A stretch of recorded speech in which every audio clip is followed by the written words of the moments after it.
Hello everyone, today we're going to be looking at usaco-training drainage ditches. In this problem, we're going to be given M intersections, and we're going to be given N ditches. And those ditches would connect some pairs of intersections.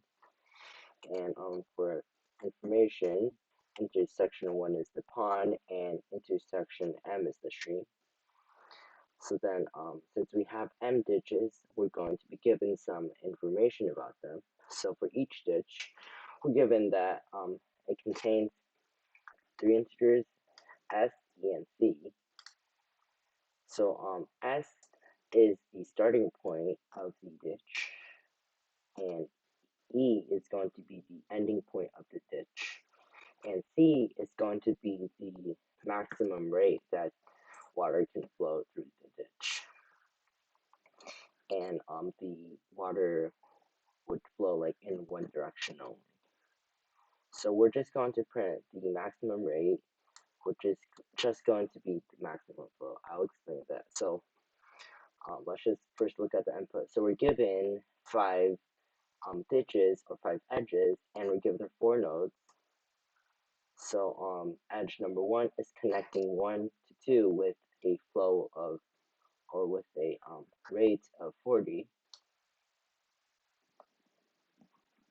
And the second, third, fourth, and fifth one as well. So we're going to find the rate from the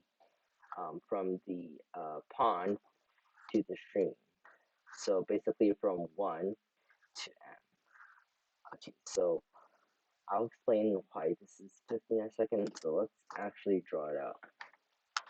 So what we have is, I'm just going to draw the node. So we have 1, we have 2. You know that we have an edge coming here with 40.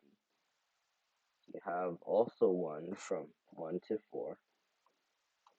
This one is 20. You also have one from 2 to 4. It's also 20. 2 to 3. This one is 30. And 3 to 4. This one is 10. Alright. So I'm just going to define what like a maximum flow is. Okay, so let's just say we have some kind of path. Okay, so we have this thing. Okay. So in this path, let's just call this W1, W2, W3. So then the maximum flow over here would be the minimum, or from here to this point would be the minimum of the weights around here. So this would be min W2 and W3. But if you have something like this to here and this to here, we have our start and our end node, and this is weight 1 and weight 2. Our maximum flow here would be the sum of this, since we can take these two paths separately. So this would be weight 1 plus weight 2. Alright, so these are the definitions. So then we're just going to find the maximum flow from here to here. Okay. So like I'm just going to describe the algorithm. Okay, so one way is just repeatedly finding a path from the source to the sink. Okay, so then let's just say our first path is like this path. Okay, so we know the flow of this path would be minimum. So our first path is from 1 to 2 to 4. So over here, our flow is equal to min 40 and 20. Okay. So over here, this would be equal to 20. So we can add this 20 to our answer, and then we can subtract 20 from each of these weights. So we subtract this, becomes 20. This becomes 0. And then after we do this, what we're going to do is that we're going to add an edge in reverse. and each of these, you just add 20 to it. So there you go. So that would be your first example. Okay, so then you're going to try to find another flow or another path. So let me just first erase the red over here. Okay, all right. So then we're going to try to find another path. Okay, so over here, let's just say we found from 1 to 4 over here. Okay, so let's erase that. And so we have one directly from 1 to 4. The flow is going to be minimum since we only have one, so this would be equal to 20. And then we're going to update this. So we're going to subtract 20 from this, and then we're going to add 20 in reverse. Okay. So I'm actually just going to erase the edges that have a weight of 0. So this is 0. And for this is also 0.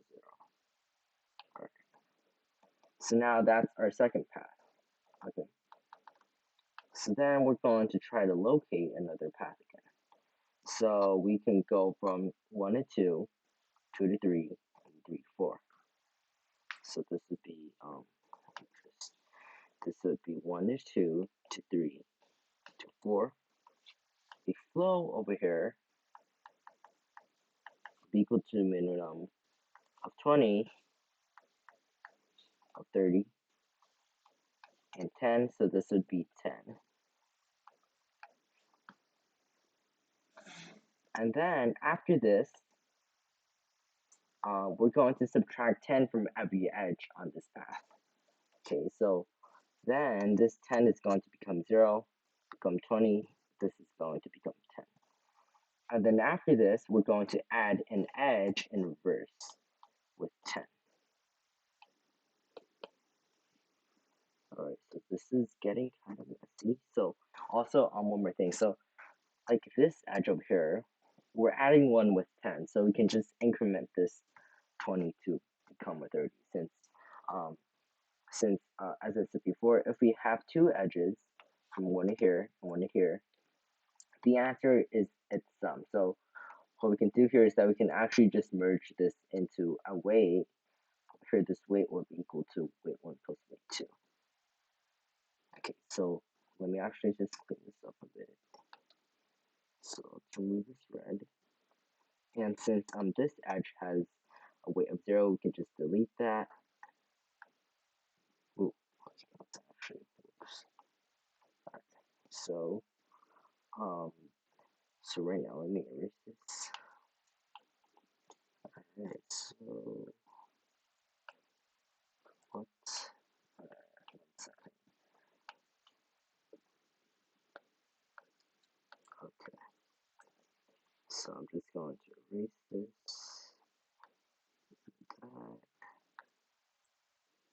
Alright, so then as you may realize, so it says a weight of 10. So then when you run it again, you're not going to get another path from 1 to 4, because let's just say if you you can't even go directly this way since there's no path, and if you go to node 2, you can't go to node 4 through this path since I don't know, it's in the reverse direction. You can go to 3, but then there's no path from 3 to 4. So once you know that 1 and 4 are not connected, you know that you're basically done. So then you would sum these all up. So you would have 20 plus 20 plus 10. This would be equal to 50. Okay. So your answer over here is going to be 50, and that does match our input. All right. So now I'll actually get to coding, and I'll talk about how to like implement this. Okay. So let's go over here. Whoops. All right. It's over here. So my template. So we're going to have n going to be the number of edges, and m is going to be the number of nodes. So we're going to have our n.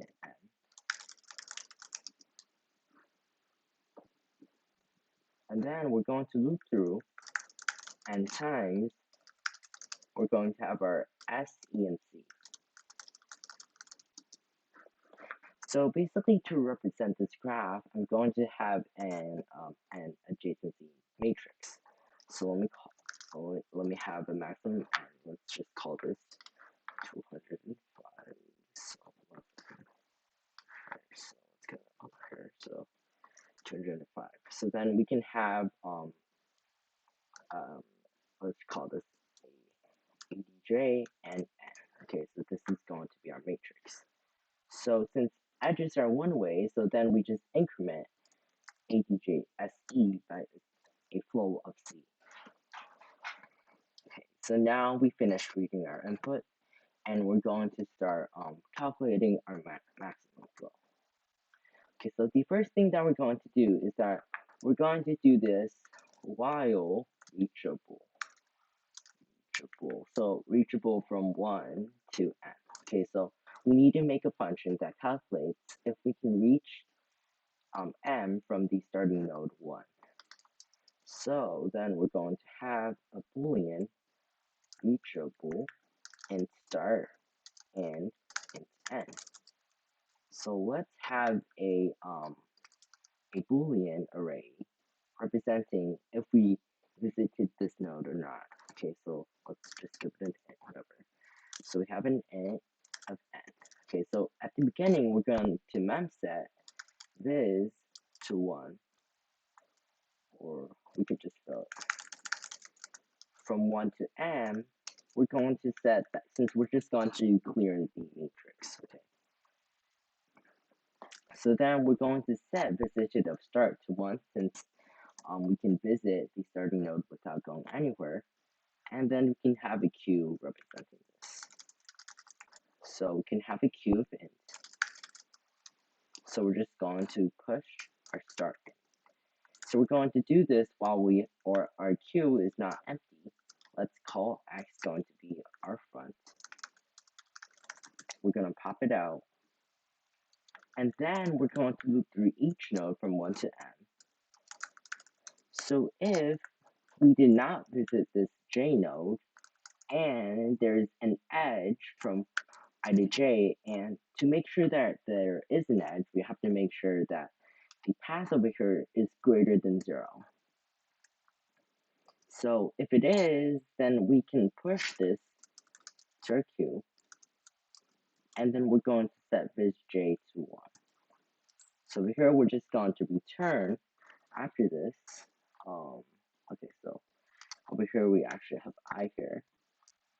So at the end, after we are finished searching, we have to, so we can visit the end node if the end node is visited. Okay. So right now we're just going to do this while reachable. And okay, so now we're going to try to find a path from 1 to n. Okay. But the thing is that let's look up here. So let's just say we have some graph. Okay, so I'm just going to draw here. So we have like 1 to 2. Let's call this 2 to 4, and 1 to 4. Okay, so let's just say from 1 we visit 4. Okay, so we're going to use this edge. So when we called if reachable, we're going to find that visited 1 is going to be true since it's the starting node. And then let's say we mark 2 as visited. And then since from 1 we're going to mark 4 as visited. But actually, to just get a path, we can just say the parent of 4 is equal to 1. Okay, so if we set parent of 4 is equal to 1, then we can easily keep on backtracking from the ending node until we reach the starting node. So then over here, we're just going to have another array. And when we have this, we're just going to set parent of j equal to I. Okay, so now we're first going to need the minimum, like the minimum flow along these lines. Okay, So then let's have an infinite variable.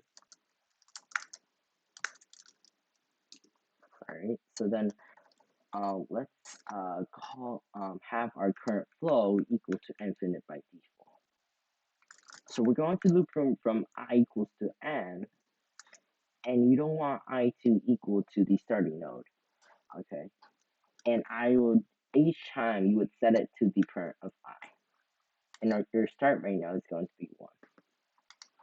So your current flow, since it's the minimum among all these edges, you just set to the minimum of current flow. And the distance between the parent, or the path between the parent and your current node. Okay. So then now you have your current flow.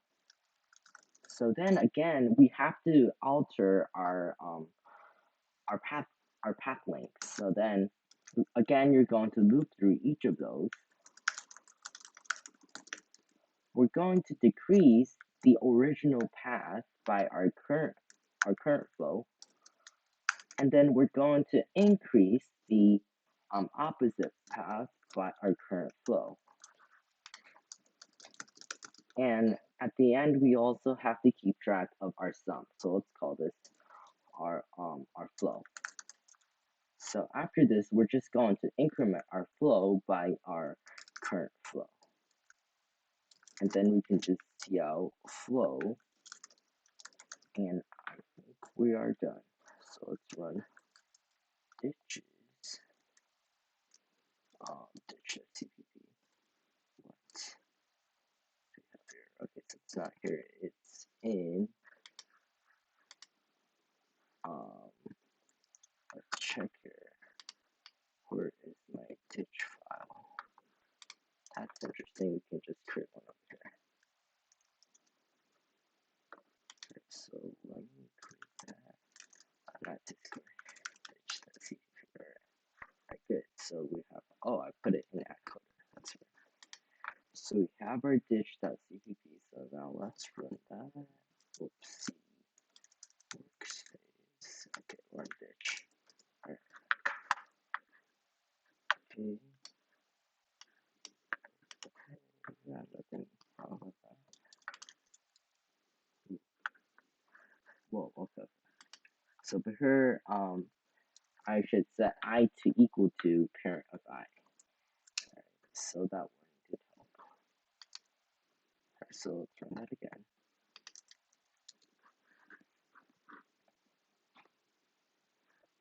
Okay, it's running.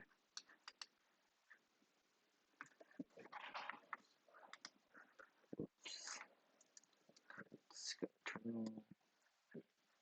Okay, 50, that is correct, so let's go ahead and submit that. So we're going to be reading from ditch.in. We're going to writing to ditch.out.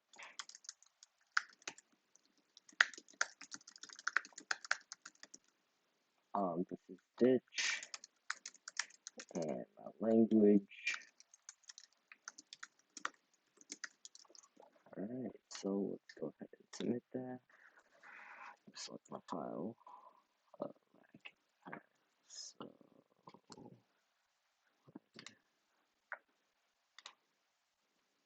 okay, so everything is correct. So that's going to be it for today. If you have any questions, feel free to leave them in the comments